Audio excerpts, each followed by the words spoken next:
સિંહબાળનું મોત નિપજાવનાર રાજસ્થાન તરફના વાહન ચાલકને વન વિભાગે ઝડપી પાડ્યો। ભાવનગર સોમનાથ નેશનલ હાઈવે પર અકસ્માતની ઘટના ઘટી હતી। રાજુલાના દાતરડી ગામે અજાણ્યા વાહન હડફેટે સિંહબાળનું મોત નીપજ્યું હતું। રોડ ક્રોસિંગ કરતું 1 વર્ષનું સિંહબાળ અજાણ્યા વાહનની હડફેટે ચડ્યું હતું।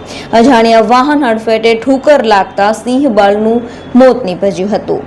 વન વિભાગ દ્વારા મૃત સિંહબાળને પીએમ અર્થે ખસેડાયું હતું। સિંહબાળ મોતની ઘટનામાં વન વિભાગે વાહન ચાલકને પકડી પાડ્યો હોવાની પ્રાથમિક માહિતી મળી રહી છે। રાજસ્થાન તરફના વાહન ચાલકને વન વિભાગે ઝડપી પાડ્યો હોવાની વિગતો સામે આવી છે। ભાવનગર સોમનાથ નેશનલ હાઈવે સિંહો માટે ફરી ગોઝારો સાબિત થયો છે।